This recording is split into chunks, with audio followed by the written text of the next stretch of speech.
I want to talk about building high performance in a world of change. And I want to talk about it through a model that I've been working with and a methodology I've been working with for almost 20 years now. I've got a lot of things I want to talk about, and I realise that we're going to be stretched on time. So I want to dive a little bit into how we need to change the way we think and act about building high-performing workforces. Because the models we've been using for the last 100 years have been shown to be ineffective, inefficient, and not fit for the 21st century. We haven't really grasped the social nature of how we build capability, how we learn, how we change. And that social learning is really, really critical. And in fact, the Australian Aborigines, I think, are probably the best example of social learners there is. They have stories. In fact, there are stories, researchers have talked to Aborigines and found that they can describe in detail parts of the country that their families haven't been there for 30 generations. No fake news there. They can tell the real stories. So I just mention, now we have a challenge.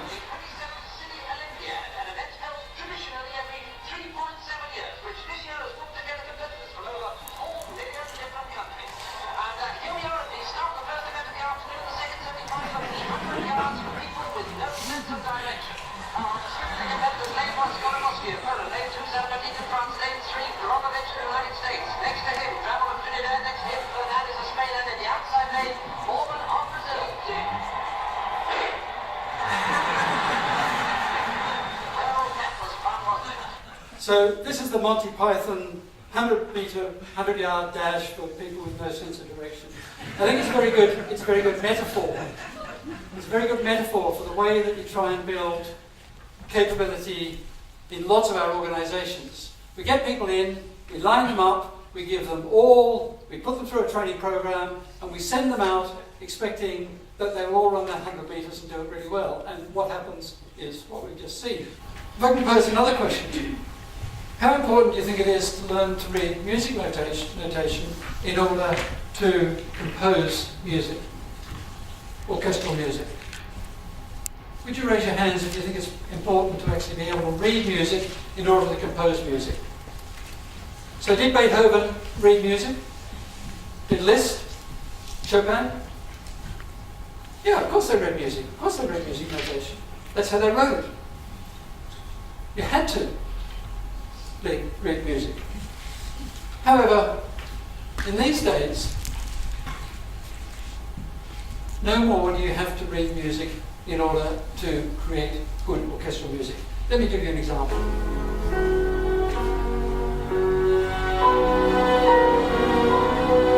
Just listen to the complexity of this bit of music.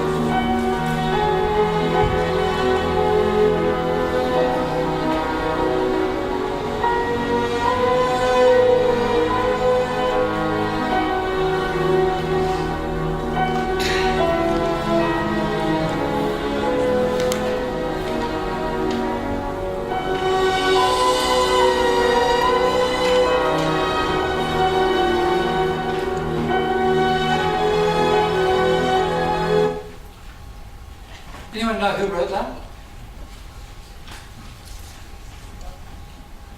That man. Yeah, Hans Zimmer. Hans Zimmer is probably the top film composer, music composer in the world today. He's all these films and many more. He's composed the music to. Hans Zimmer does not read music, does not play music. So you might say, how in the hell does he do it? Oh, incidentally, he did recently the very good BBC Planet Earth 2 series. He did the music for that as well. And the answer is that Hans Zimmer uses 21st century approaches to delivering high performance. And what he uses is technology. He uses what is called piano roll technology. When I first heard about it, I'm old enough to remember piano rolls being things that were actually in pianos that you pedalled and the little metal bits hit the little knobs that came out and you created music. Or there was holes in the paper that went over.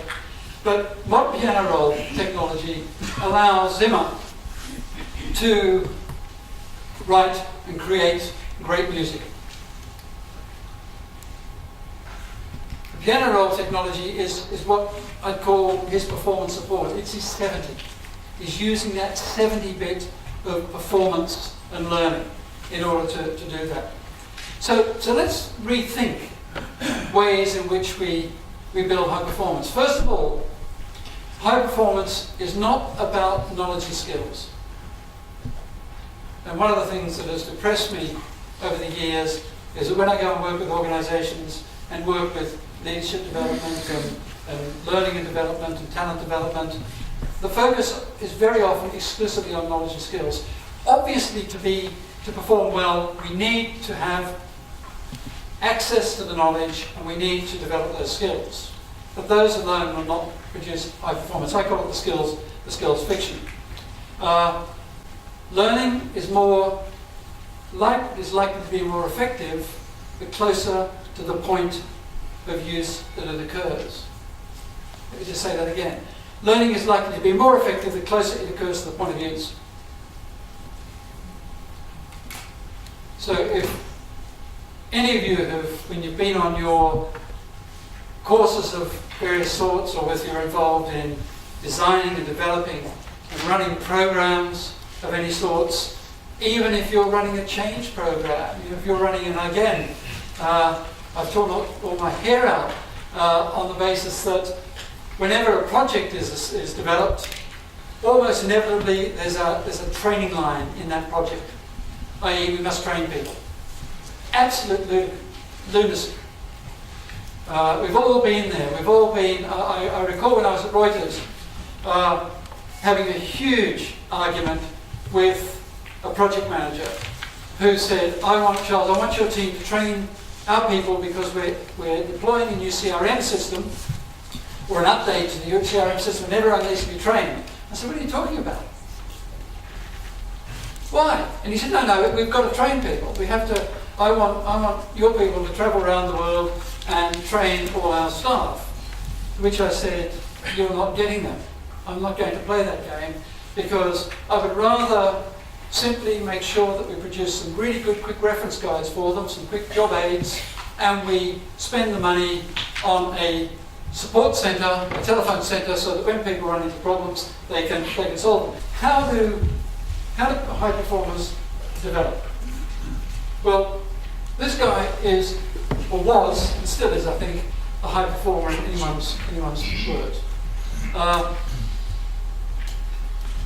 Rafa Nadal, I think he's won his last Grand Slam, but he won 14 Grand Slams and a gold medal at the Olympics. Yet this man here, Santiago Alvarez Dumont, who is an academic at the ESE Business School in Barcelona, has worked with Nadal since he was 15. And Santiago said to me, Rafa Nadal has never been in the top 5 tennis players at any time of his career on pure talent. I said, what are you talking about? Of course, he must be. He said, no, he's not as talented as people think. What Nadal has done is developed some really good practices that help him outperform his talent. Would anyone like to, you all presumably have seen on television or seen Rafa Nadal play tennis. What would you say about his characteristics when he's on the court? Is there anything particular about him? Anyone like to? What does he do except pick his trousers out of the backside? He has tics and many rituals. That's right, yeah, he has tics and many rituals, yeah. Why do you think he does that? I think it's a part of the routine. Yeah. That's exactly what it is. Nadal outperforms his ability because he is an obsessive reflector, actually, is what it is a term. In that he has routines which give him time to think about what went well or what didn't go well and what he needs to do to correct that. And in fact, Santiago and his team have looked at thousands and thousands of hours of Nadal playing tennis, and Nadal just takes an extra 5 or 10 seconds to to serve. In fact, he spent lots more points than any other top professionals in terms of for time wasting. And what he's doing in that time is thinking, what happened last time? What do I need to do to correct it? And then I go on and do it. And when they analyse Nadal's tennis, the reason that he outperforms his talent is that he doesn't get into doesn't make the same mistake twice. So he's got a technique and a way of learning, a micro-learning, learning on the fly through reflection. What 70-20-10 is first of all, it's a methodology. And I'll talk about the methodology to solve human-centric business problems. It's a methodology which helps us solve business problems. It looks at the issue not from a learning perspective, but from a performance perspective. What do we need to do to help our organisations perform the way we want them to perform? How do we look at ways that our teams look to perform the ways we want them to perform? And how do we look at individuals? It's a model to help increase individual, team and organisational performance, so it moves above just individual. It looks beyond just the individual, it looks to the team and the organisation. It's a tool to help refocus from learning to performance, and it's a mindset to help support learning where most of it happens, which is in the workplace. What it isn't is, it's not some sort of new interface for training. It's not a learning theory. It's not a fixed ratio. I've had lots of discussions over the years with academics and others who say, show me the peer-reviewed research, that it's always going to be, the numbers came from a small bit of research back 30 years ago, where they asked a group of managers, how did you get where you are? And those managers said, well, about 70% through experience, about 20% through other people helping me, mainly my boss, and about 10% through reading and through courses. Of course, the numbers are going to be different depending on the context of. In fact, the researchers that did that work redid it with women, because the first sample only had 3 women in it. They redid it with women, and they didn't come up with 70-20-10. They came up with 55, 40, and 5. The women seemed to use collaboration more. They seemed to rely on others more. They thought that the women at that time were not given as many opportunities for stretch and challenging experiences. This was back in the late 80s, early 90s. So it'll vary. So it's not a fixed ratio. And it's not a way to keep learning different. It's a way to bring it together and think about learning and work together. And it's also not the same as blended learning. I have lots of interactions with people say, we're doing a great 70-20-10 here. We've changed our leadership program so that now we have some pre-work for them to do, and they do the program, and then they have some post-work in the workplace. Let's just do the 10 really well. That's what I call 10 plus. It's not 70-20-10. It's more than that. It's, as I say, and I'll reiterate again, it's all about performance. So, is it effective? What impact does it have? Well, we do know a couple of things. We know that research tells us that organisations that use this approach outperform other organisations. Let me give you some examples. This is some work done by the Corporate Leadership Council, and they carried out some research looking at people, individuals, who were carrying out 11 or more learning activities a month in the workplace, where they're reflecting, they're taking time to sit back and reflect, they're giving them the opportunity to practice, they're having new challenging experiences and so on and so forth. And they found that those learning activities that are integrated into the workflow have the largest impact on performance. Those that are away from the workflow have the least, not just performance, but actually engagement as well. And I often say to people who work in the HR world, where having sat on HR management committees, that you sit worrying about whether the next staff survey is going to improve our engagement levels. Look at this, 2.5 times. So those people who are encouraged and supported to engage in learning as part of work, their engagement levels with the organisation are about 2.5 times greater than those that aren't. Their performance levels are about 3 times greater. Version by Deloitte, the analyst and research organisation. published a report that reported that organisations that use informal learning, including social learning, are 3 times more likely to excel at global talent development than those that aren't. So really 70-20-10 is a model, it's a methodology, but it's also a journey. And at the Institute, we have a 3-stage process, which is around inspire, implement, and improve. It's very interesting. Often when we start working with organisations, they say, oh, the inspire. Now, we all understand that we're there. In fact, very often they're not.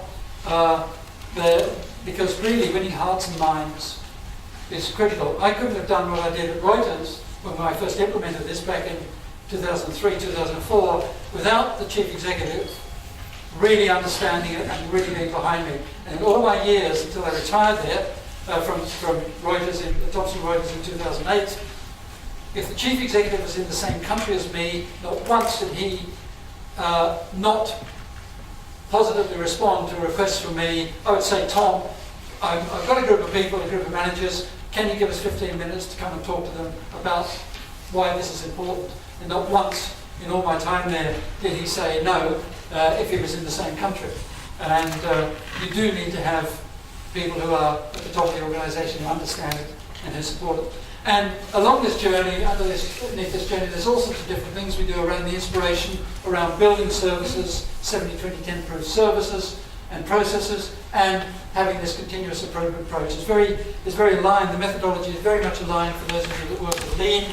It's very much aligned around Lean processes and Agile processes. And of course, it doesn't just look like that for a particular organisation. It might look like this. We have, some inspire, some stakeholder sessions, some expert programs, some developing some improvement projects, and so on. So it's very much a process around that. So I would like to just finish off by saying, making just a couple of points. One is that I think it's important to remember that work is much more like a jazz band than a marching band.